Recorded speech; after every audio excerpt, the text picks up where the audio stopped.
Muito boa tarde a todos. Sejam muito bem-vindos a este webinar, que tem o tema IRS 2023. Este webinar é organizado pela Golden Project Consulting. Mas antes de começarmos, nós gostávamos de vos pedir a quem tiver o som ativo que o possa desativar.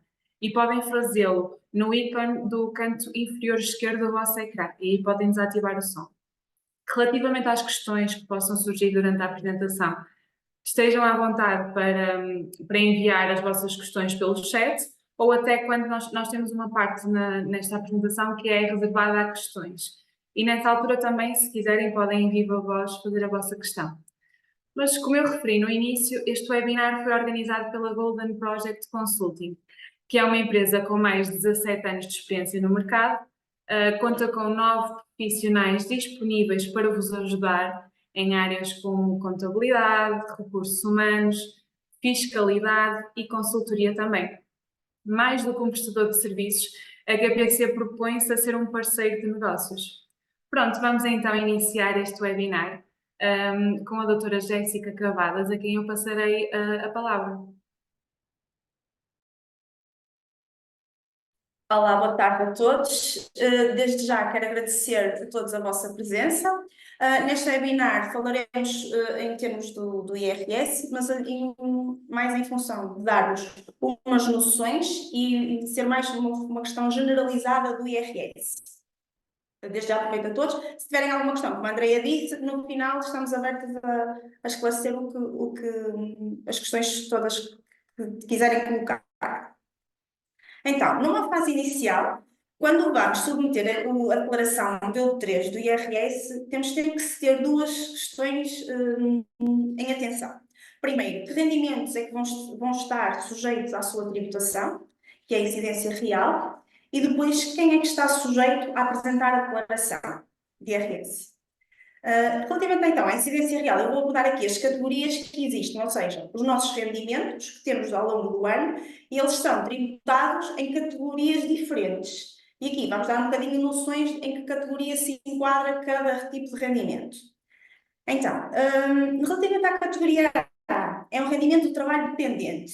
É o típico trabalhador por conta própria, ou seja, é todos aqueles rendimentos que não estão sujeitos que não estão isentos, melhor dizendo, e que estão sujeitos à tributação, que é o vulgo, os ordenados, as gratificações, as comissões, os rendimentos em espécie também estão sujeitos também ficam tributados nesta categoria de rendimentos, apesar de mensalmente até ser um rendimento que não entra para a tributação, para o cálculo da taxa, no fim do ano, o rendimento em espécie ele tem que ser tributado no modelo 3 de IRS. Enquadra-se na categoria A. Relativamente relativamente às deduções específicas, os rendimentos brutos da categoria A, ou seja, ao somatório todo, se nós tivermos um salário mensal, ou no fim do ano, que vai nos dar um salário global. A estes rendimentos, para se apurar a taxa a que estamos sujeitos de IRS, nós temos umas deduções específicas, sendo elas, por cada titular, o valor de 4.104 euros. As indemnizações também pagas pelo trabalhador à sua entidade patronal por rescisão unilateral do contrato individual. Ou seja, se nós fizermos uma rescisão de contrato de trabalho, sendo o trabalhador a fazer pela sua entidade patronal, e isto, se for resultado de uma sentença judicial, este valor que nós estamos a pagar à nossa entidade patronal pode ser uma dedução específica. As cotizações sindicais também se enquadram aqui, mas estas aqui têm sempre um limite, que tem que se avaliar de caso para caso e perceber se excede ou não o limite. Mas normalmente quando se faz os descontos para as cotizações sindicais, a autoridade tributária até já preenche esse valor. Outra questão também, que não é tão usual, mas que também é importante ter a noção, é se as contribuições para a segurança social excederem os 4.104 euros, é esse valor que é uma dedução específica e não os 4.104 euros. Isto normalmente acontece com as pessoas que têm uns salários brutos bastante elevados e fazem muitos descontos para a segurança social. Relativamente, então, à categoria V, aqui enquadram-se os rendimentos empresariais e profissionais. que são a fatura recibo eletrónico, que é o vulgo recibo verde. Pronto, quando nós vamos abrir uma atividade um rendimento em nome individual, ou seja, somos um empresário em nome individual, as atividades, quando vamos abrir a atividade, elas são classificadas de acordo com a classificação económica portuguesa por ramos de atividade. Ou então, temos que verificar se estão de acordo, alguma atividade, prestação de serviços que vamos abrir, de acordo com o artigo 151 do Código do IRS. E aqui, este rendimento destas categorias a determinação deste rendimento pode ser feita com base de duas formas. Ou seja, com base na aplicação das regras do regime simplificado ou com base na contabilidade. O mais comum é o regime simplificado. Porquê? Porque a determinação do rendimento tributável obtém-se através da aplicação de um coeficiente.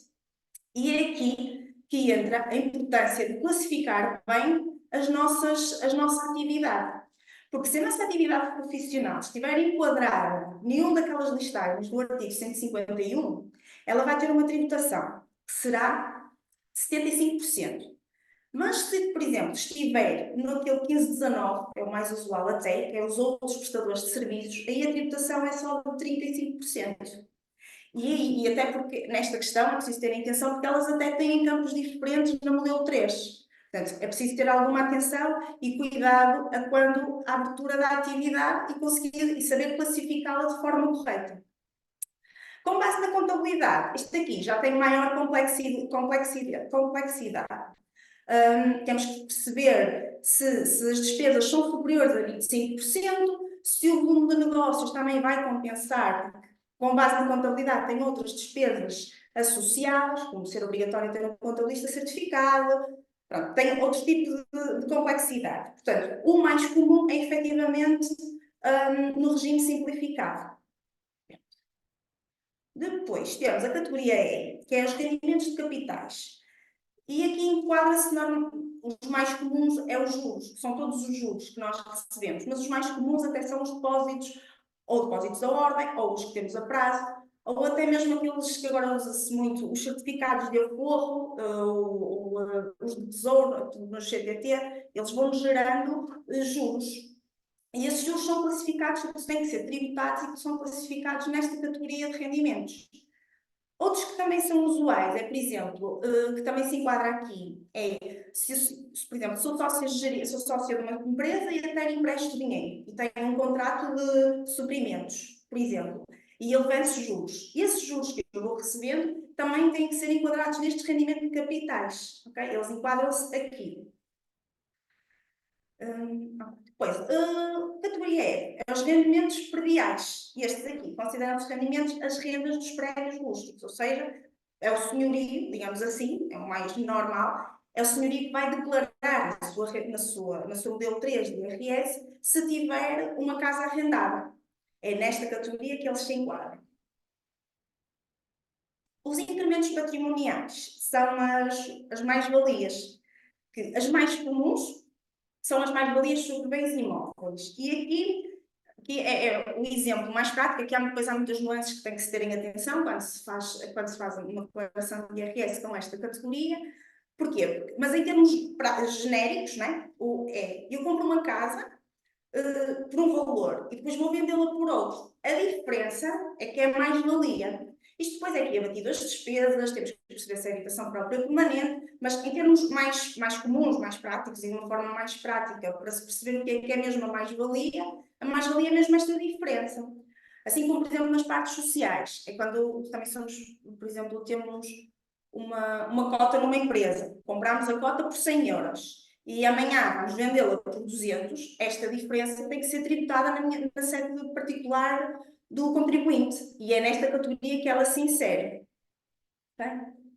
Depois, e por último, temos a categoria H. A categoria H é as prestações que são devidas a título de pensões, por reforma, por velhice, invalidez. E nestas aqui também temos que incluir a pensão de alimentos. Ela também, às vezes questionam-nos se entra na categoria A ou na categoria H. Efetivamente é na categoria H. As pensões de alimentos entram nesta categoria.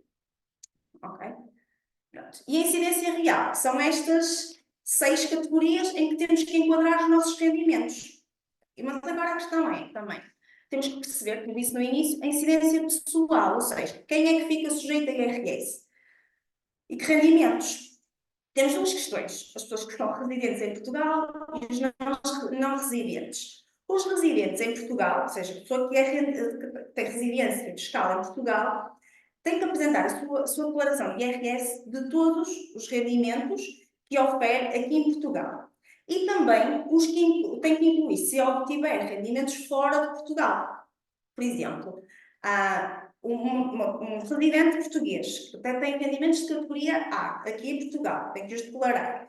E tem, por exemplo, recebe qualquer coisa de França ou de Espanha. Sendo residente em Portugal, ele na sua declaração de IRS aqui em Portugal tem que incluir esses rendimentos. Sendo não residente em Portugal, aqui em Portugal só tem que declarar os rendimentos que obtém aqui em Portugal. E às vezes perguntam, mas quase ninguém que não é residente, não, se não está cá, não tem rendimentos cá. O que pode, por exemplo, uma pessoa que é não residente em Portugal, mas até pode ter uma casa, por exemplo, arrendada aqui em Portugal, e está a oferir rendimentos de renda. E esses rendimentos que está a ter aqui em Portugal, essa renda, têm que ser tributados cá em Portugal, ok? Pronto. Relativamente à regra geral da tributação, a regra é sempre a tributação separada, ou seja, um casal um casal, é sujeito passivo A e B, a regra é sempre a tributação separada, ou seja, um apresenta a declaração de IRS e o outro também. No entanto, como há um agregado familiar, essa declaração eles podem fazê-la, podem optar pela tributação conjunta, ou seja, apresentam uma única declaração em que englobam todos os rendimentos do agregado familiar, assim como todas as despesas do agregado familiar. Mas pronto, o que tem que se ter em noção é que a regra é separada. Podem, efetivamente, optar pela conjunta. Okay? O que nós aqui no escritório aconselhamos é simular um contribuinte A sozinho, um contribuinte B sozinho, ver o que é que dá. E também simular a tributação conjunta. E depois ver o que é melhor, o que é que mais compensa na situação em concreto. Relativamente às taxas, estas são as taxas que são aplicadas à matéria coletável de IRS. Se verificarmos, as taxas de IRS elas são progressivas, ou seja, à medida que a matéria coletável vai aumentando, a taxa também vai aumentando, o que não acontece com todos os impostos cá em Portugal. Daí a fazer este parágrafo, não é? Porque, se repararem, à medida que o rendimento coletável vai aumentando, a taxa também aumenta, ou seja, as taxas são progressivas. Pronto, agora darei a palavra à doutora Ana, que continuará a falar dos prazos, mais para terem atenção agora nos prazos do IRS. Boa tarde. Boa tarde. Portanto, falaremos então sobre os prazos que temos que cumprir agora em 2024 em relação ao IRS que iremos submeter de 2023. Até dia 15 de fevereiro, portanto, hoje 8, fazer comunicação do agregado familiar. A melhor maneira é mesmo, melhor e único, é abrindo a autoridade tributária de um dos sujeitos, caso que seja o agregado mais do que uma pessoa, se for individual, está automaticamente comunicado.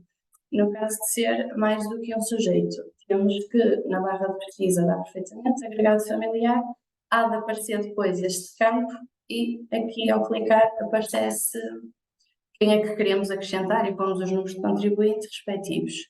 No caso de haver dependentes, vai-nos aparecer assim o campo, aqui em cima vai aparecer os agregados, os titulares sujeito A e sujeito B, e também outro dos conselhos que damos é mesmo o confirmar sempre se o IBAN está correto. No caso de haver dependentes, se for o sujeito pacífico A e B e o dependente que tenha humor conjunto, aqui é só mesmo colocar o NIF do dependente. No caso de ser com guarda partilhada, tem que se comunicar se tem residência alternada, se vive com o próprio sujeito passivo que está a comunicar se está a comunicar o agregado familiar, se for o caso de também ser guarda partilhada e com despesas partilhadas. Irá aparecer outro campo também que pede as percentagens das despesas que acarreta. No caso disso acontecer, tem que comunicar sempre pelo próprio agregado familiar, ou seja, as despesas que o próprio sujeito passivo tem com o dependente. Até dia 26 de fevereiro, ao abrirmos o e-fatura, provavelmente irá aparecer um campo assim deste género que pede para completar a informação sobre as faturas, porque nem todas ficam automaticamente definidas. Pronto. Entretanto, ao clicar nesse completar, irá aparecer algo assim do género. Se tiver a atividade aberta de categoria B, como já se falou anteriormente, irá aparecer esta parte do campo em que pergunta em cima se quer pôr estas despesas inerentes à atividade ou não. Portanto, se é para alocatar à atividade, se não, ou é só parcial. Se não tiver atividade categoria B, se for exclusivamente categoria A, esta parte não aparece e temos que colocar se isto é uma despesa de saúde, de educação, de ginásio, o que for. Se não se enquadrar em nenhuma, elas automaticamente vão para os outros e aí definem-se como as atividades gerais. Até dia 15 de março, temos que verificar se as despesas que temos em cada categoria se estão corretas com aquilo que realmente temos, não ficou nenhuma esquecida. Caso notemos que haja diferenças e divergências, temos até dia 15, temos entre o dia 15 e o dia 31 de março também para fazer as reclamações, as respectivas. E nesse caso, temos que ir mesmo às despesas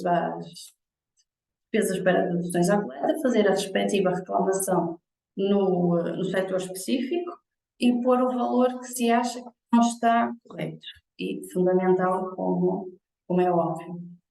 E aí depois a AT irá aceitar ou não a justificação. Entre o dia 1 de abril e 30 de junho, podemos sim submeter a modelo 3. Pronto, se for o caso de ser uma declaração automática, isso é muito mais simples. Se no caso de ter outro tipo de anexos que sejam mais elaborados, como as ações, como os juros, como as mais-valias, isso já tem que ser mesmo preenchimento manual. Nestes casos, tem que se preencher assim, setor a setor.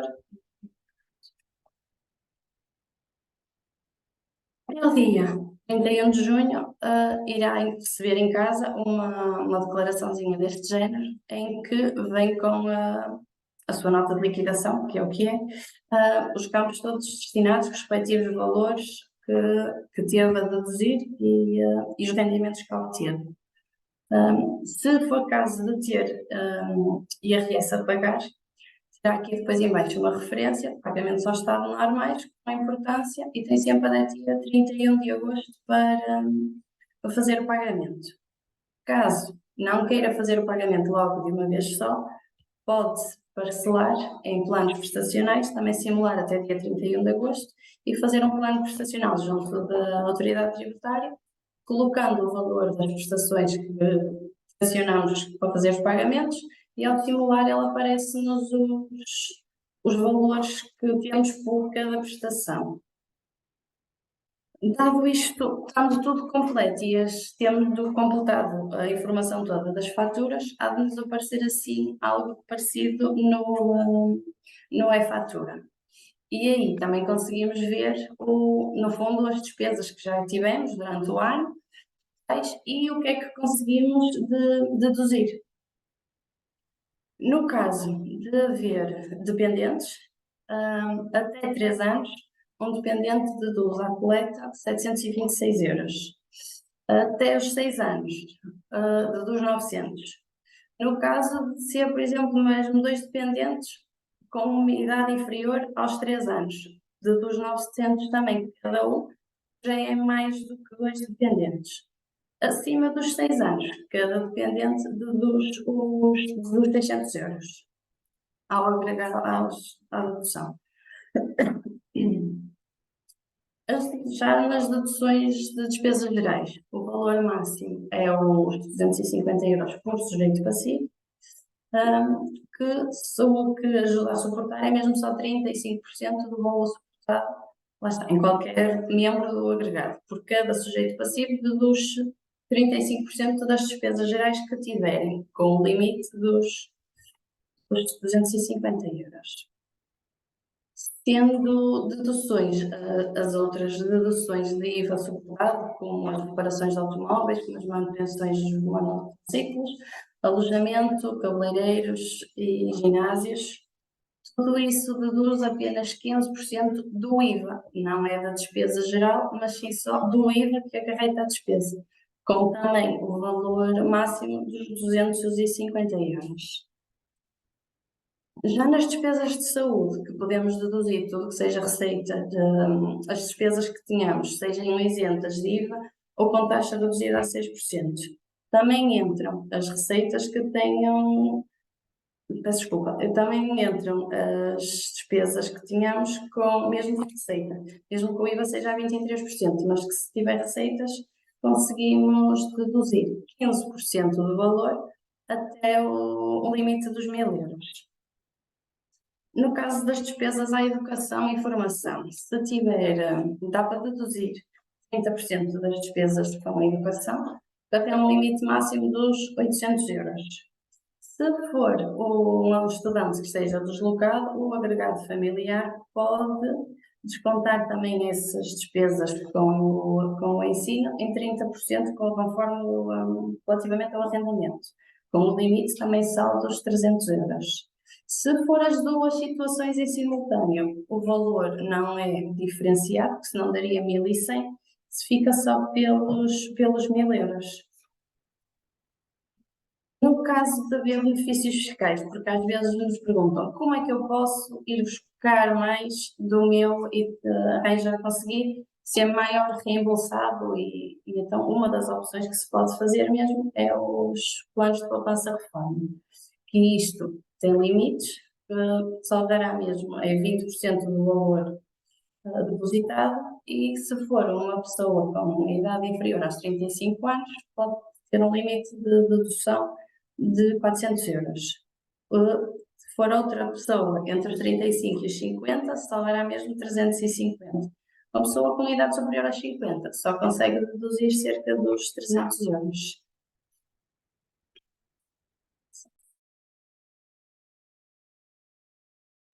Agora, apresentamos aqui só um caso prático, só para perceber mais ou menos como é que se funciona aqui a tributação do cálculo. Neste caso, nós pusemos 2 titulares, o sujeito passivo A e B, e 100 dependentes. Ambos oferem rendimentos de trabalho dependente, ou seja, trabalham por conta de outrem. O sujeito passivo B, além de trabalhar por conta de outrem, também tem atividade aberta, e ele aqui abriu atividade, sendo que está enquadrada no código 1519, isto para perceber que, estando neste, ele foi ao artigo 151 e verificou todas aquelas atividades que poderia estar enquadrada. Verificou que era uma prestação de serviços e que nenhuma delas se enquadraria naquelas atividades. Então, ele será tributado, neste caso, só 35% desse valor. Pronto. Também no decorrer do ano 2023, o casal obteve juros no montante de 1.500 euros, no qual retiveram 420 euros de imposto. O que é que isto quer dizer? Que quando é um rendimento, os juros, ou seja, um rendimento de capitais, quando o banco vai disponibilizar os juros para a conta à ordem ou até mesmo para capitalizar o valor, ele retém logo os 28%. Depois cabe ao contribuinte decidir se o pretende englobar na sua declaração de IRS ou não. Por isso é que pusemos aqui esta questão para ver se compensaria o englobamento dos rendimentos ou não. Verificamos então que... Neste caso, nós temos o sujeito passivo A e o B, ambos oferiram durante o ano todo 14.000 euros cada um. A categoria B, o sujeito passivo B está enquadrado e oferiu 1.000 euros. E da categoria E, em termos brutos, os juros foram 750 euros de cada um. Depois colocamos aqui as deduções à coleta, que são 300 euros no passivo A, no sujeito passivo A e 250 no B. E depois colocamos as retenções na fonte. Na categoria A, temos 1.330 euros para cada sujeito passivo cada sujeito passivo. Isto o que é? Isto é aquele valor que a autoridade, que a entidade patronal, quando vai fazer o pagamento do salário ao fim do mês, tenham atenção se são casados, único titular ou dois titulares, se têm dependentes ou não têm, para lhe aplicar a taxa de rendimento mensal. E então, eles no fim do ano tinham 1.330 euros cada um. E da categoria E, que são os tais juros, eles retiveram, o banco ficou-lhes com 210 euros de cada um. Pronto, o que podemos verificar aqui é que com o englobamento, ele iria receber 57 euros. E sem o englobamento, ou seja, se ele englobasse os rendimentos de categoria E, ele iria receber. Se ele não englobasse, o casal ainda iria pagar 47,54 euros. Okay? Isto porquê? Porque como tem um rendimento que foi tributado à taxa liberatória, ou seja, foi tributado autonomamente, ele pode ou não optar pelo seu englobamento. Mas depois de feita a simulação, nós percebemos que com o rendimento dos juros e com estas retenções feitas, eles teriam que pagar, no caso, por exemplo, com o englobamento, ele teria que pagar 3.022 euros ao Estado. Mas ele já, entre os retenções na fonte de categoria A e categoria E, ele já tinha entregue ao Estado 3.080 euros. Então, por isso, neste caso, o Estado tem que lhes devolver 57 euros. Okay?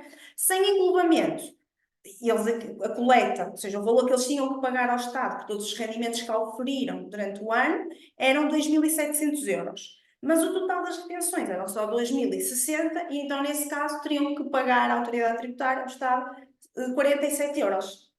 Por isso é que nós aconselhamos sempre a fazer sempre a opção do englobamento e sem englobamento. Pode compensar ou não. E não é assim, englobando um rendimento, tem que se englobar todos. Mas aqui neste caso, categoria A e B e E, ele pode ou não englobar a categoria E. E por isso, convém sempre fazer a simulação, para ver qual compensa mais. Okay? Pronto. Agora, relativamente aos limites mínimos, também temos que ter atenção a uma questão. Se a importância, ou seja, se nós ao apurarmos o nosso IRS, tivermos o Estado der a pagar 24 euros, o Estado nós não vamos ter que pagar o Estado, ou seja, não vamos receber a nota de liquidação para pagar, porque a autoridade tributária diz que não há lugar à cobrança quando é inferior a 25 euros. Assim como, se o Estado tiver que nos devolver 9 euros, também não vai devolver, porque diz que não há lugar a reembolso quando ele é inferior a 10 euros. Portanto, se nós tivermos estas duas situações, não vamos nem pagar, não vamos nem receber. Portanto, podem ver a nota de liquidação na simulação até do IRS. Eu tenho que pagar 24 euros, nunca vão receber o valor para pagar porque é inferior a 5 euros. Ou então o Estado tem que devolver 9 euros ou 8, o que for, também não vão receber porque o Estado assim, inferior a 10 euros também não paga. Depois, também há outra questão que eu acho que é importante termos em atenção, que é a isenção da apresentação da declaração. Ou seja, há sujeitos passivos que estão isentos de apresentar a declaração. Inclusive, na autoridade tributária, estando isentos, consegue-se imprimir uma declaração com essa isenção. E aqui temos que perceber quem é que está isento. Estão isentos os rendimentos tributados pelas taxas liberatórias e que não optem pelo seu englobamento. No caso que falamos no exemplo há pouco, é os tais juros. Eles são tributados às taxas liberatórias. Portanto, eles já foram tributados. Podemos optar ou não pelo englobamento. Se tivermos só esse rendimento, quisermos optar pelo englobamento, optamos. Não querer, também estamos isentos de apresentar a declaração. Ok?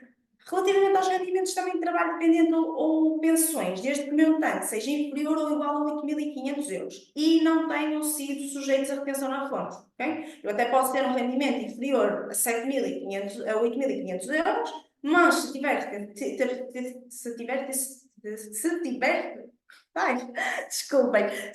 sido feita retenção na fonte, eles têm que ser declarados. Ok? Pronto. Depois também temos rendimento de trabalho dependente ou pensões cujo montante não exceda isolado, comutativamente, 4.104 euros. Outra questão também que era importante falarmos, só uma nota. Relativamente a pessoas que sejam só titulares de rendimentos da categoria A, única e exclusivamente, e não apresentem a declaração até 30 de junho, o que é que a autoridade tributária vai fazer? Elas vão converter essa em declaração oficiosa, ou seja, eles vão pegar nos rendimentos que lhe foram declarados, não é? Porque a nossa entidade patronal, ao longo do ano, vai enviando uma declaração com todos os rendimentos daquele contribuinte, e eles depois vão fazer uma declaração oficiosa com esse valor, com base nos rendimentos declarados e com base nas despesas também declaradas. Okay? Eles vão fazer uma declaração oficiosa. Okay? Pronto. A coima também, na falta de apresentação da declaração. Normalmente a coima mínima são 25 euros. Não é? Contudo, existem pressupostos que nós podemos afastar a coima. Pronto, isso depois está estipulado, mas se por exemplo, não apresentarmos a declaração e ela tiver imposto a pagar ao Estado e não for apresentada, não conseguimos afastar. Okay? Isso logo de princípio não vamos conseguir. Porquê? Porque estamos a prejudicar os cofres do Estado. E eles consideram que tem que ser apresentado na data. Mas se por acaso tiver uma declaração que até não tiver tido cometido nenhuma infração com 5 anos para trás, ou não seja imposto a favor do Estado, e outros pressupostos, que depois temos que podemos aprofundar mais noutra situação, podemos sempre afastar, ou seja, há aqui pressupostos que também nos dá alguma defesa para o contribuinte. Pronto, acho que não foi abordado aqui neste webinar casos muito excepcionais, como os não residentes, os residentes não habituais e os rendimentos obtidos no estrangeiro. No entanto, estamos disponíveis, pronto, este tempo é curto, aqui no webinar e não dava para falar de tudo, mas estamos disponíveis para o que precisarem, ficam os nossos contactos e estamos sempre disponíveis para o que precisarem.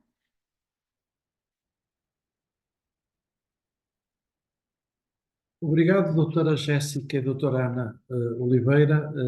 Cabe-me a mim moderar esta parte das dúvidas ou questões. Primeiro começo por agradecer o número significativo de participantes, para cima de 50 participantes neste webinar, o que nos deixa sempre satisfeitos e agradecemos a vossa confiança em nome da Golden Project Consulting.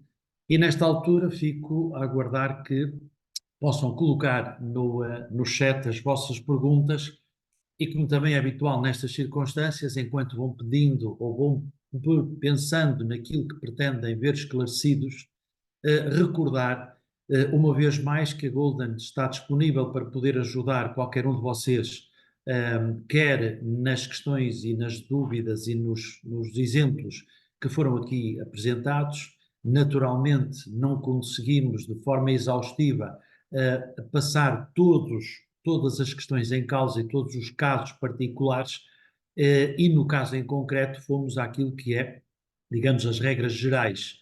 O caso dos não residentes, os residentes não habituais e rendimentos obtidos no estrangeiro, como disse a doutora Jéssica, ou como acabou de dizer, poderemos depois ajudar-nos, porque são regras específicas, e aquilo que aconselhamos é que, quase como naqueles programas de luta livre, não tente fazer isto em casa, porque a coisa pode correr um bocadinho mal. Ou seja, às vezes, e temos tido essas experiências com clientes que, não sendo portugueses e que, não sendo ainda totalmente residentes em Portugal, vou dizer isto de uma forma simples para não usar nomenclaturas que às vezes são difíceis de perceber, o simples facto de eu ter um título de residência a partir de 2 de maio de 2023 e depois poder ter algum rendimento, porque o meu processo de residência junto do CEF ou de qualquer outra entidade, não estando ainda regular ou ainda não estando despachado,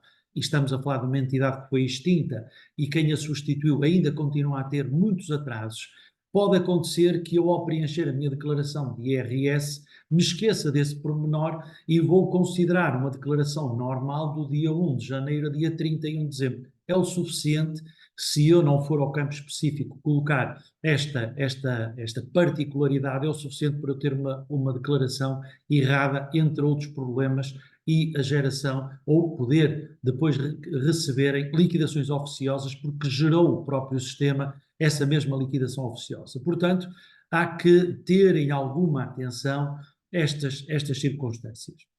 Eu vou aproveitar já para colocar às nossas palestrantes a primeira pergunta que surge, que é: gostaria de saber se têm conhecimento de como se irá proceder à declaração das mais-valias de vendas de criptomoedas. Uma boa pergunta. Jéssica e Ana, estejam à vontade.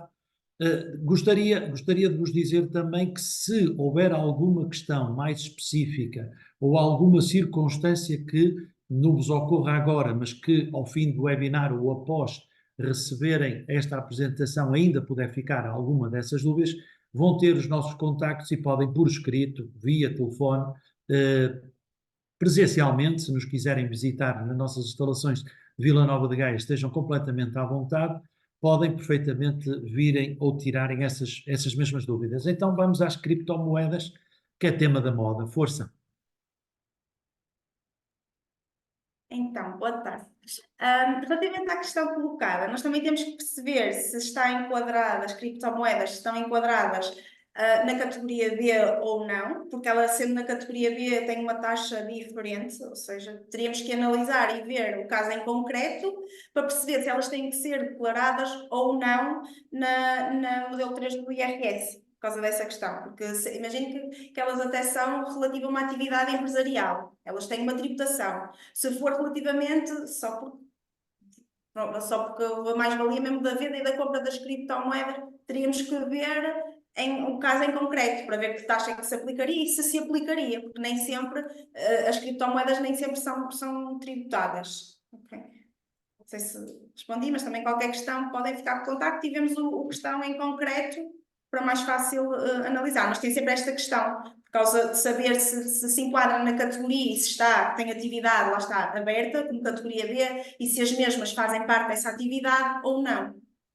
Temos que Eu acrescentaria, só para reforçar o que disse a doutora Jéssica, se estas compras e vendas de criptomoedas ocorreu no âmbito da minha declaração de IRS, em que eu só tenho, supostamente, rendimentos da categoria A, e, portanto, passo a ter aqui também, com esta mais-valia, rendimentos de capitais, e, portanto, o englobamento ou não, conforme já foi explicado pelo exemplo, ou se eu eventualmente tenho uma atividade empresarial, ou aquilo que vulgarmente se chama ser profissional liberal, categoria B, ou ser um empresário em nome individual, portanto, os tais ENIs, categoria B também, se é no âmbito disso, e aí já entra no contexto da minha contabilidade simplificada ou organizada, estamos aqui a ter sempre muito cuidado com a linguagem, com alguns termos técnicos, para que tenhamos a noção de que se não for no caso das categorias B, então aí entra no âmbito da minha atividade e, portanto,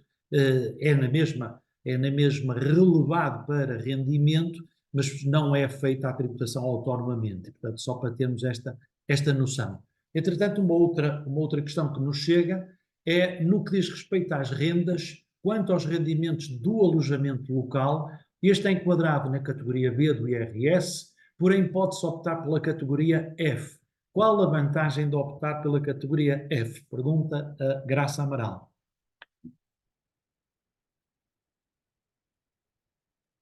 Pode, por favor, novamente fazer a pergunta, doutora Ângela, por favor? Sim, sim. Aqui não... Relativamente às rendas, quanto ao rendimento do alojamento local, é questão de que está muito na voga e provavelmente há muita gente, estou a fugir um bocadinho à pergunta, mas a fazer o contexto.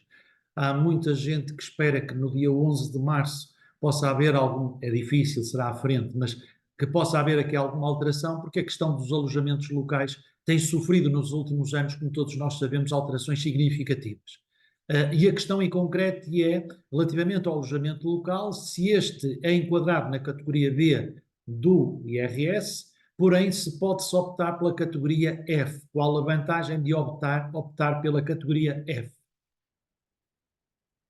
Assim, neste caso em concreto, temos que verificar se está na categoria B e qual é a atividade da categoria B, para perceber se enquadra ou não, porque, por exemplo, se está na categoria B e abriu atividade na categoria B para alojamento local, essa inclui aqui a taxa é os 0,15, que é venda de mercados e produtos, inclui a restauração, a hotelaria, inclui o alojamento local. Portanto, temos que verificar se faz parte da atividade ou não e depois perceber se poderíamos enquadrar na categoria F, em que circunstâncias, ou seja, teríamos que ver o caso em concreto, a atividade de que forma estaria aberta, para perceber o caso em concreto, porque é mesmo esta questão, se a atividade está aberta como categoria B, E se a atividade é essa, eu não posso depois ser, em princípio, eu não poderei ser tributada pela categoria F, sendo mais vantajosa. Mas também é uma questão que depois poderemos aprofundar com mais cuidado.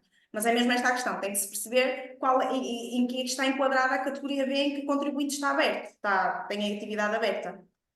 A questão é que não é uma questão, passa a redundância, de categoria ou de classificação, mas sim de atividade e contexto. E, portanto, precisaríamos aqui de saber É mesmo essa a relativamente questão, perceber efetivamente em que é que se qual é enquadra. qual é o enquadramento. Eu faço aqui só um parênteses, porque temos tempo.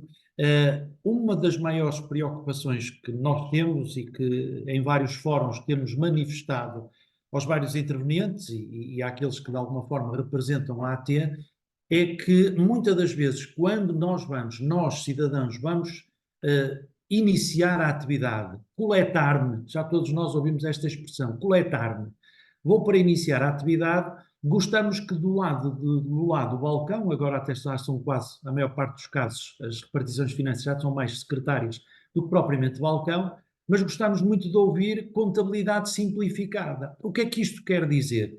Às vezes é uma expressão que não traduz à letra o que ela nos diz. Não temos muitas das vezes contabilidade simplificada. Porquê? Porque ficamos com a ideia de que eu vou ser tributado por um volume de negócio e que, por ser simplificada, eu não tenho que estar preocupado com mais nada. Costumamos dizer aos nossos clientes que eles sabem perfeitamente o que é simplificado, diria se calhar simplório, e que muitas das vezes traduz em complicações para os clientes e para os contribuintes, é que entendeu-se por simplificado que não é preciso ter faturas. Agora há para lá uma coisa do e-fatura, dos SAFs, portanto eu não preciso ter documentos na minha posse.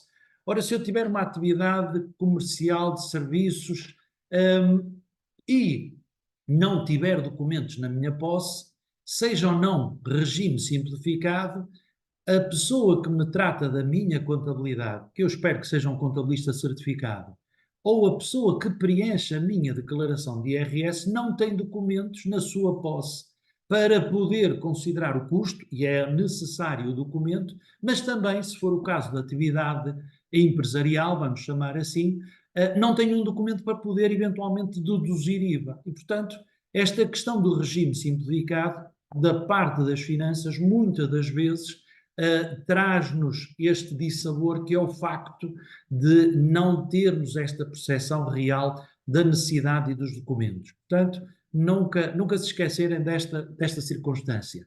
Por outro lado, também, por favor, quando forem coletar-se, dar início de atividade, e hoje até já se pode fazer isto através do site, já nem tenho que ir à repartição de finanças, se eu não tiver a noção do que é o meu enquadramento fiscal, casado, não casado, rendimentos, dependentes, etc., se tenho deficiência, algum grau de deficiência, há um conjunto, há uma panóplia muito alargada de condicionalismos e de itens que, se não forem tidos em consideração, eu seguramente, como contribuinte, posso ser amplamente prejudicado. E, portanto, há que ter algum cuidado com essa circunstância. Eu iria avançar para uma outra questão, que é, e no caso de eu, como contribuinte, me esquecer de comunicar o agregado familiar, o que é que eu devo fazer? Há bocado falaram nas questões das datas, o que é que eu devo fazer? No caso de se esquecer de comunicar o agregado familiar, o que irá acontecer sendo um IRS o dito comum, só não vai dar mesmo, é para fazer a comunicação do IRS pela forma automática, terá mesmo que ser pelo preenchimento direitinho da modelo 3. Ok? Uma outra questão é, se eu não fizer a reclamação, validação das despesas, esqueci-me, ainda não preciso me esquecer porque ainda falta, ainda não chegamos, ainda não ultrapassamos essa data.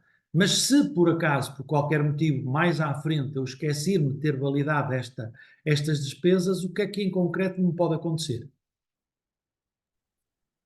Acontecer de grave À partida nada. O que é que pode efetivamente é mesmo, se não for comunicada a revisão, se não for feita uma reclamação, depois na declaração de IRS, o que vai aparecer no modelo 3 é os valores que já foram assumidos como corretos. E no caso de não ficar, se não, não é este o valor, pronto, não aceitar e não ter feito a reclamação, pode-se na própria declaração manual proceder lá à alteração dos valores para os que achamos efetivamente os corretos. Já para não relembrar também que se eventualmente eu posso já não ir a tempo de corrigir alguma fatura, porque eventualmente ela possa ter estado ou possa estar por lapso no nome de uma outra pessoa, que até pode ser no meu agregado. Se for, eu valido, não tenho problemas nenhuns, mas se for colocado, isto acontece com alguma frequência, estamos aqui a tentar ao máximo dar exemplos práticos, questões de farmácia, muitas das vezes, não é? E eu vou comprar um medicamento, mas que não é para mim, é para um ascendente ou é para um dependente. Se for para o dependente, ele estará no meu agregado se constar. Se for para um ascendente, pode não constar. E afinal vai sair uma fatura do meu nome quando deveria ser do nome do meu pai ou da minha mãe. E há aqui uma troca, porque a senhora da farmácia conhece a família toda e por lapso não me perguntou para quem é que se destina aquela fatura, e portanto há que ter algum cuidado com isto também.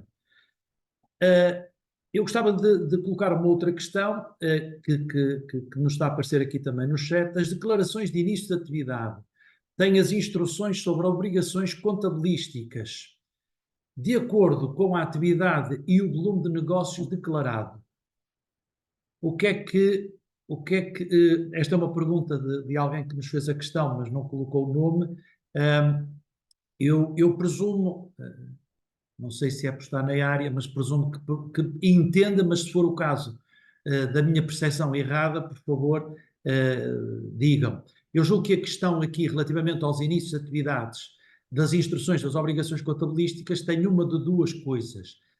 Por um lado, qual é a isenção para efeitos de IVA, portanto, aquilo que antigamente se chamava o regime dos pequenos retalhistas, hoje já não é assim que se fala, mas o limite da isenção, por um lado, e por outro lado, se eventualmente também sou obrigado ou não a ter contabilista e se sou, quando e quais é que são esses volumes e esses limites.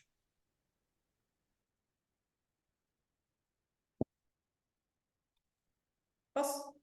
Sim, com certeza.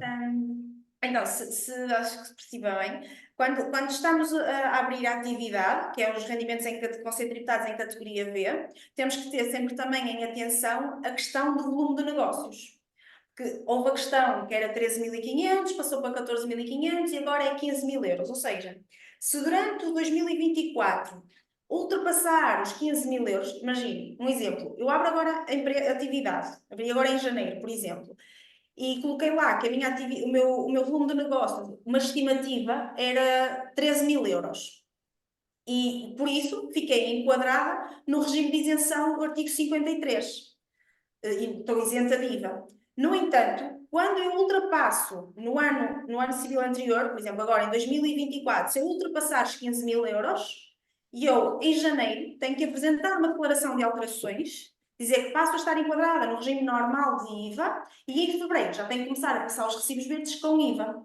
Portanto, numa fase inicial, o que o contribuinte, quando abre atividade, e até porque não sabe se calhar qual vai ser o volume de negócios que vai ter, tem que fazer sempre uma estimativa. Se fizer uma estimativa que vai ser logo, o volume de negócios vão ser logo 16.000 euros, automaticamente ele vai enquadrar no regime normal de IVA. Está no regime simplificado, mas está no regime normal. E por isso tem que apresentar a declaração trimestral do IVA, se for enquadrado, no princípio será no regime trimestral, tem que apresentar as declarações do IVA e sempre que passar o recibo verde, terá que fazer a liquidação desse IVA. No primeiro ano, lá está, é mesmo o volume de negócios que se vai preenchendo. Se iniciarmos a atividade a meio do ano, o valor que temos que lá colocar para cair no regime de isenção é sempre proporcional, ok? Eles fazem sempre a proporção. Penso que foi essa a questão colocada. Não sei se respondi. Sim, temos aqui duas questões, que é a questão do IVA e a questão depois para efeitos de IRS. Eu julgo que sim, mas se a pessoa em causa que não se identificou entender, por favor, no chat coloque outra dúvida, ou o pedido de complemento da resposta, por favor. Depois temos aqui uma outra pergunta que é: mas as despesas gerais familiares são perdidas ou não? Eu não sei em que enquadramento é que está a ser colocada, mas pressuponho pela pergunta, a pergunta só diz isto: as despesas gerais familiares são perdidas, presumo que estará no âmbito daquilo que foi a validação ou não das faturas. Penso que será neste enquadramento. Doutora Jéssica, são perdidas ou não são perdidas? Sim, não. Em princípio, não. Até porque as despesas gerais, em princípio, são aquelas que, ao fim de 2 meses do início do ano, já todos atingimos as despesas, o limite. Portanto, em princípio, terá logo atingido o limite, mas no caso não as ter enquadrado, como a doutora Ana falou, pode, quando a submissão do modelo 3, proceder à correção das deduções à coleta, sempre com o ressalva de que, no caso de haver uma fiscalização, consiga justificar o porquê daquelas correções. Mas não ficam de todo perdidas, tendo sempre a salvaguarda, como a doutora Ana, de na modelo 3 poder fazer as devidas correções das deduções à coleta. A questão que se coloca nestas rúbricas, e eu diria que em todas as rúbricas, com raríssima exceção, é que nós temos valores mínimos, ou melhor, eles não são mínimos, são máximos, e eu posso, numa determinada rúbrica, ter uma despesa todos os meses, como disse a doutora Jéssica muito bem, e ao fim do segundo mês já provavelmente atingi o valor máximo que posso lá incluir. E, portanto, enquanto o IRS não for feito, que é aquilo que defendo também há muitos anos, não for feito numa perspectiva de que todos os rendimentos, englobados, não englobados, mas todos os rendimentos constem na declaração, então que é um exemplo muito prático: eu ganhei 1.000 euros por mês e, portanto, eu declaro os 14.000 euros como era o exemplo. Muito bem, e agora eu vou justificar na minha declaração, desde questões pessoais, seja de higiene, seja de roupa, seja de alimentos, seja do que for, eu vou poder, se eu pudesse justificar que gastei os 14.000 euros em X e tudo fosse para a declaração, pois provavelmente aí as coisas seriam diferentes. Não é o caso, como todos nós sabemos, e havendo valores e tetos, muitas das vezes esses tetos ao fim de 2, 3 meses estão perfeitamente preenchidos. Mesmo até as despesas que em tempos tínhamos do IVA de 50 euros, portanto até este também criou aqui alguma confusão, hoje penso que está ultrapassado e esclarecido. Vou então a mais perguntas, mas as despesas, peço dedo, quando não validadas, se estas despesas gerais não forem validadas, o anexo H não permite alterar nada. Alterar esse campo que não existe. É da mesma pessoa que está a colocar esta questão sobre as despesas gerais. Acho que já ajudamos, mas doutora Jéssica, se quiser acrescentar mais alguma coisa.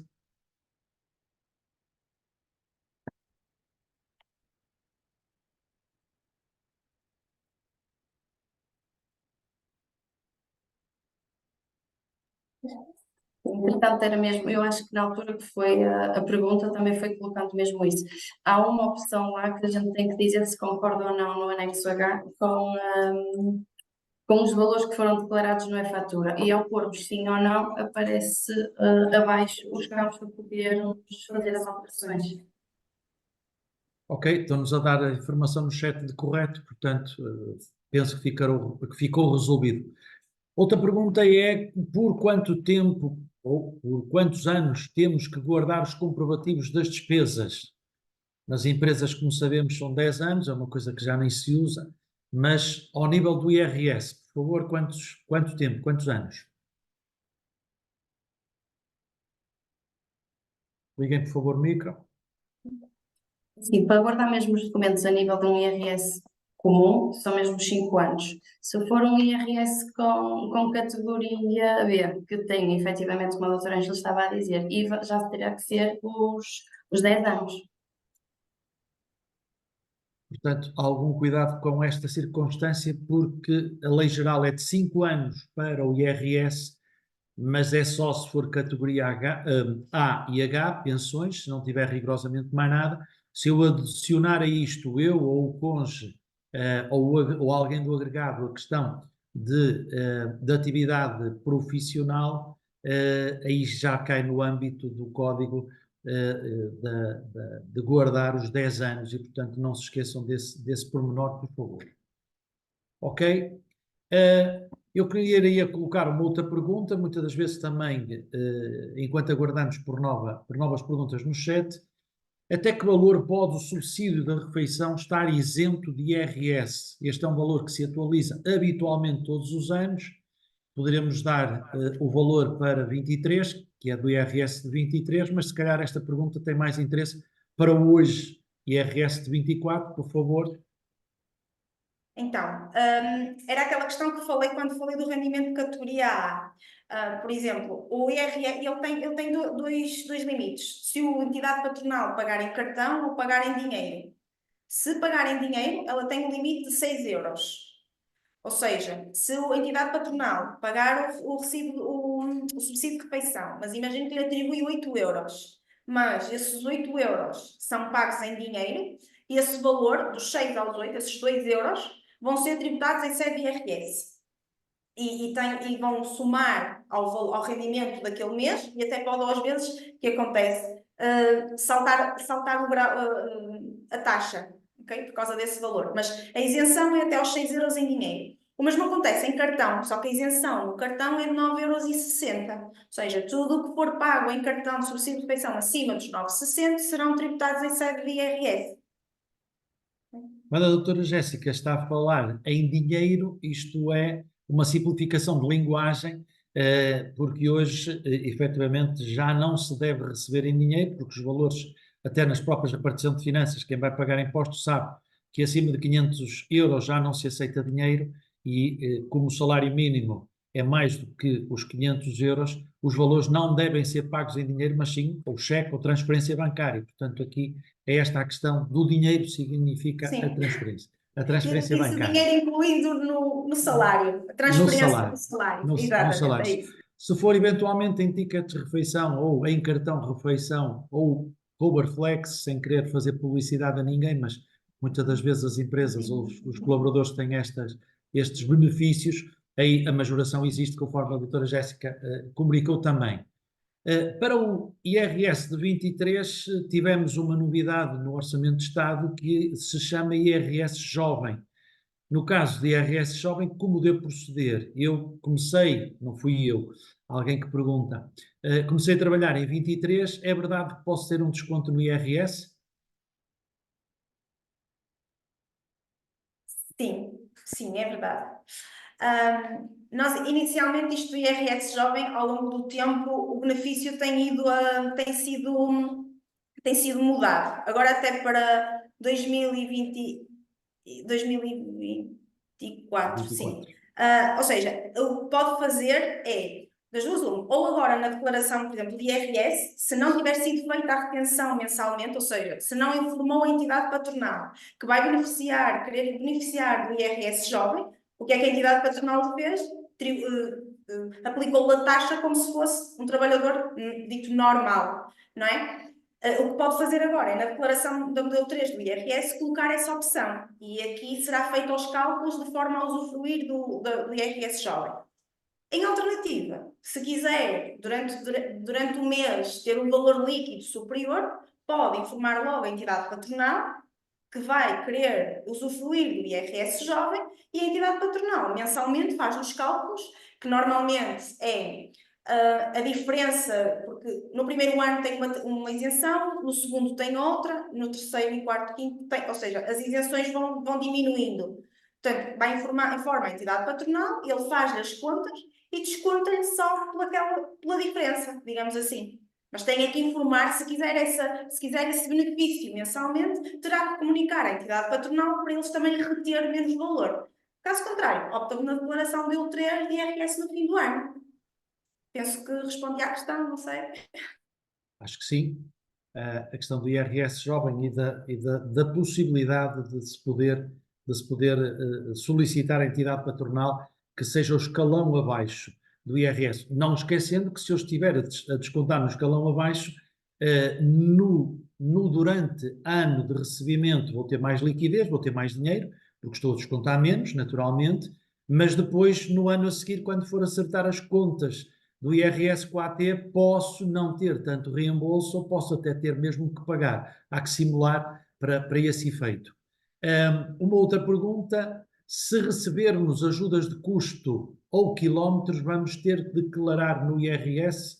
Infelizmente sim, mas a doutora Ana ou a Jéssica podem nos ajudar neste aspecto. Força. Então, isto também, relativamente às ajudas de custo e aos quilómetros, também há uma parte que é isenta, outra parte que é tributada. Que agora, com o Orçamento de Estado de 2024, estes valores alteraram.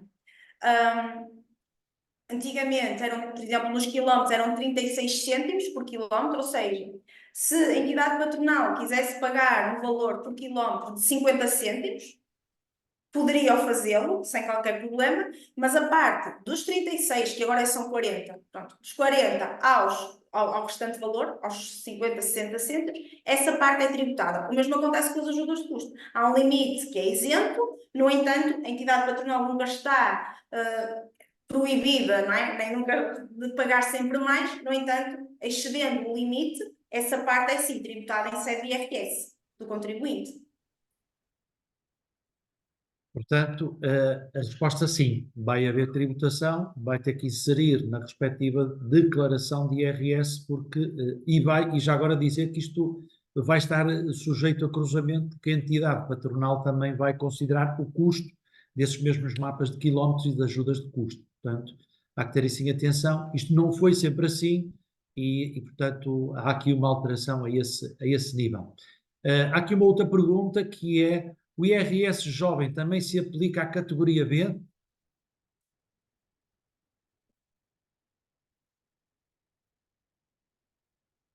Uma excelente pergunta, diria. Nós, por acaso, estávamos aqui a ver e realmente foi uma pergunta pertinente. Nós achamos que sim, efetivamente, que ele se aplica. No entanto, podemos depois validar em que artigo se aplica, porque agora de cor não sabemos, não temos aqui presente de cor assim tão Sim, breve. mas Sim, aplica-se sim. a categoria B, sim, o IRS jovem aplica-se tanto a rendimentos de trabalho dependente como a rendimentos de trabalho independente. Por isso é que na questão, por exemplo, do trabalho independente, se estiver na parte da isenção, do artigo 53, e não estiver obrigado até a fazer retenção, exerce essa possibilidade na modelo 3 de IRS. Sim, a resposta é que sim. Não é uma resposta simples para quem nos está a colocar a questão, por causa do enquadramento que há bocadinho falávamos. Regime simplificado, não outros rendimentos, é preciso ter isto em atenção. Mas eu respondia com uma não resposta, porque não perguntaram isso. Não coloquem os vossos rendimentos,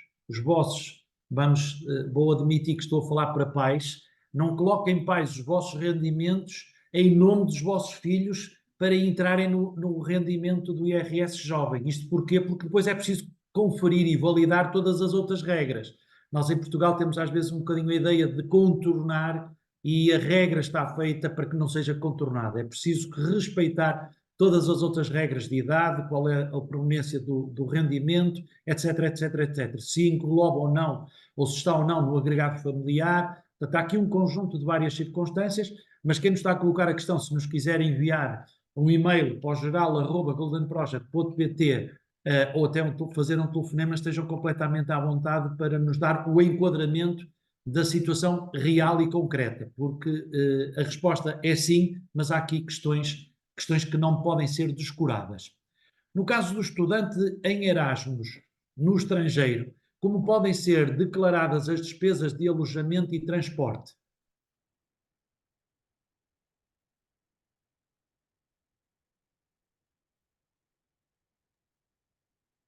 Então, relativamente a esta questão, nós aqui, quando estamos a classificar as faturas, se verificarmos as faturas que são com contribuinte intracomunitário ou de outro país, elas não nos aparecem lá para poder classificá-las. Ok?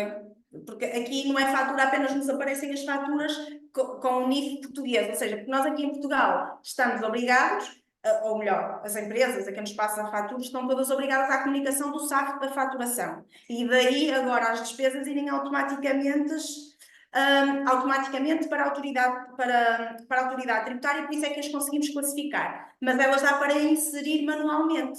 Se tivermos a despesa comprovada, inserimos manualmente, ou seja, neste caso aqui, nunca vamos conseguir obter, por exemplo, o IRS automático, ok? Porque vamos ter sempre despesas para introduzir manualmente. Tendo a despesa que justifica aquele custo, efetivamente elas são aceitas. Teremos é que nunca nos vão aparecer, não é fatura para classificá-las, por essa questão. Mas podemos sempre introduzi-las manualmente.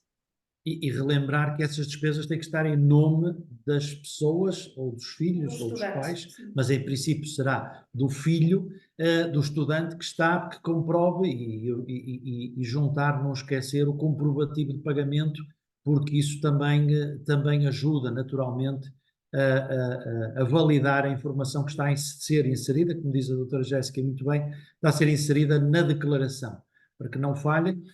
Provavelmente sujeitam-se a ser sorteados para irem validar essa despesa, mas faz parte, se ela existe e é real, é passível de entrar no IRS, portanto não há qualquer problema.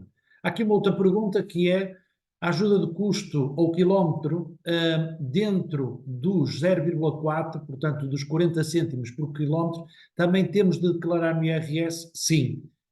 As desajudas de custo, nem que seja de 1 cêntimo, vezes não sei quantos quilómetros, tem que se declarar sempre, com aquela percentagem que já foi transmitida há bocadinho, mas tem que se declarar sempre.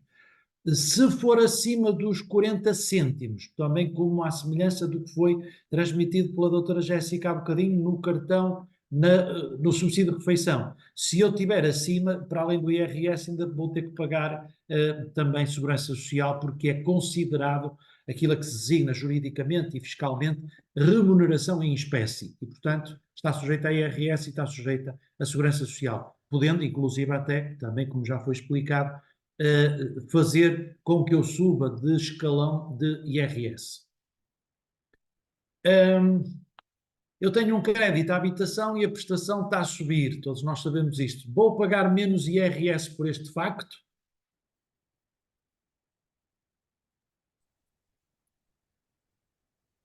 Não.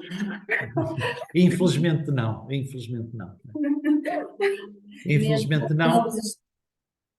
Mesmo todos os tipos de despesas que forem compras de casas até 2011, se não me engano, só dá mesmo juros e pouco.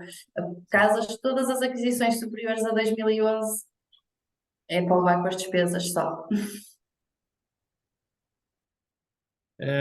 Ainda voltando ao Erasmus, a pergunta é: se não tiver fatura, mas apenas uma declaração de arrendamento no estrangeiro, é válida como despesa ou não? Nesse caso não dará, terá que ser mesmo uma fatura, um documento que a autoridade tributária nos diga que é mesmo daquela pessoa e que, pronto, que faça prova. Alguém no chat diz claro que não, é óbvio. Não, declarações não valem para este tipo de coisas.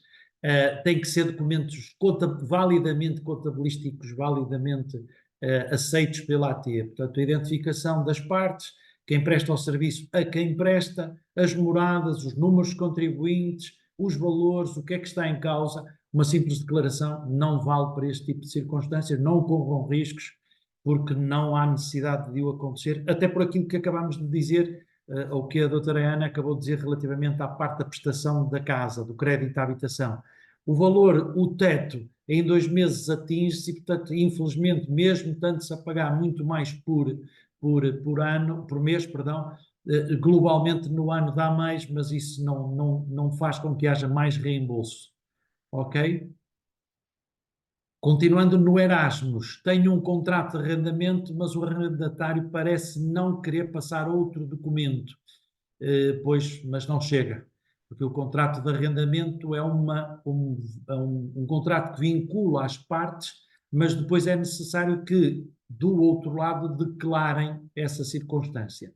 E conforme eu disse há bocadinho, para além desse documento, o meio de pagamento, ou a transferência, ou o documento que comprove exatamente esse pagamento, e há que não correr riscos. No limite, a AT portuguesa pode pedir através do sistema de comunicação com as outras ATs do resto do mundo, porque depois há duplas convenções, duplas tributações, isto é mais para o caso das empresas, mas aplicam-se aos particulares também, pode haver cruzamento desses rendimentos, quer lá, quer cá, em Portugal. Portanto, não corram o risco dessa declaração, porque é um documento. Aliás, esse risco também não deve ser corrido em Portugal, não é?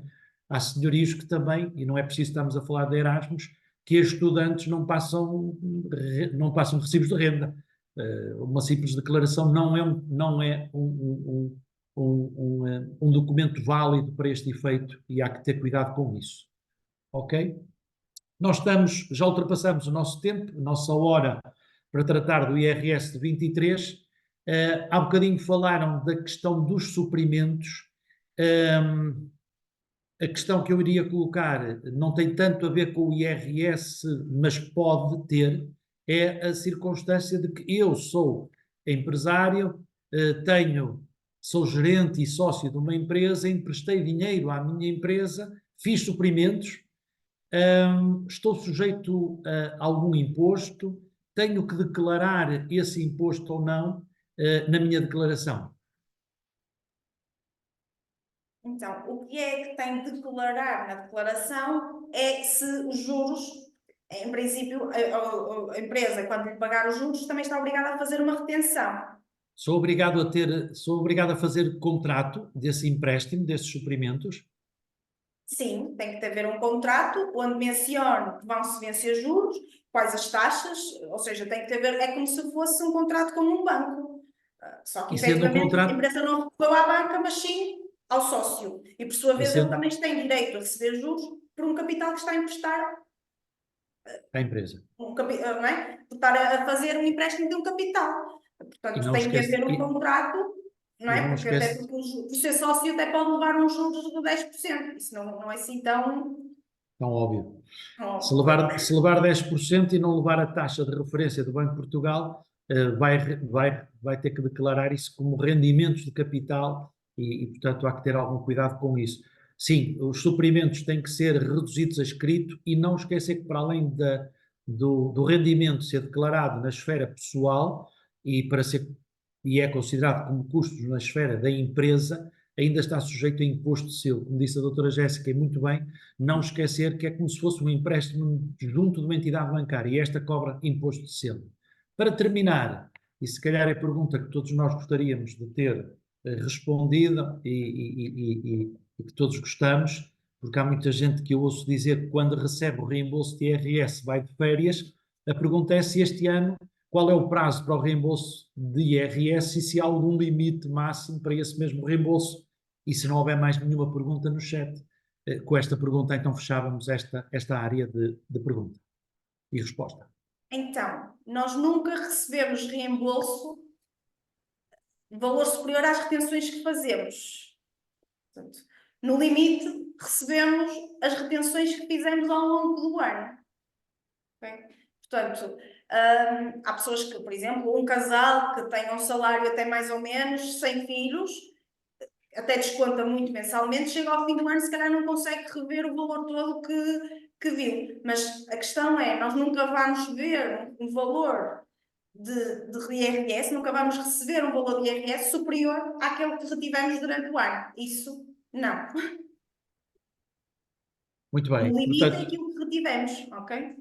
no passado, houve a promessa política de que o reembolso ocorreria no prazo de 15 dias a 3 semanas, um mês. Isso, mais ou menos, no passado foi válido, foi verificado. O Jorge está a responder que o limite é 31 de julho, sim senhor, é essa data como limite. Se por qualquer motivo não for devolvido e houver direito ao reembolso, a AT está sujeita depois a ter que pagar juros de demora por esse facto. A questão é que pode haver este ano e o próximo, mas mais o próximo do que este, podem haver menos valores de reembolso para aquelas famílias, vamos dizer assim, que estabilizadamente recebiam mais ou menos um valor que estava mais ou menos típico todos os anos, por causa desta questão dos escalões para os primeiros escalões, e isso pode ter trazido ou pode trazer menos direito a reembolso. Relativamente às datas de reembolso, provavelmente só o próximo governo poderá vir a esclarecer um bocadinho isto e não há muito mais informação sobre esta circunstância. Eu colocava ao auditório a questão de se há mais alguma questão, se há mais alguma dúvida, se há mais alguma coisa que queiram ou partilhar ou questionar. Se não acontecer, estejam atentos às nossas redes sociais, vão surgir mais webinars, vão surgir mais temas e vão receber daqui a pouco um pequeno questionário só para poderem dar a vossa opinião, e uma das questões que vos colocamos é que outros temas gostariam de ver versados e tratados por estas duas ilustres palestrantes ou por outros colaboradores da equipa. Estaremos ao vosso dispor, estamos disponíveis para poder ajudar e estamos na Rua de Santo Meio Príncipe, portanto estamos em Vila Nova de Gaia, à vossa espera para podermos receber a vossa visita, mostrar-nos as nossas instalações e naquilo que pudermos ser útil, disponham, e agradecer a vossa presença, a vossa participação e, acima de tudo, a vossa disponibilidade. Algumas pessoas que se inscreveram e que por qualquer motivo não possam ter assistido a este webinar, posteriormente, em princípio amanhã, remeteremos esta apresentação que esteve aqui disponível, bem como a gravação deste webinar. Bem-ajam, obrigado e até breve.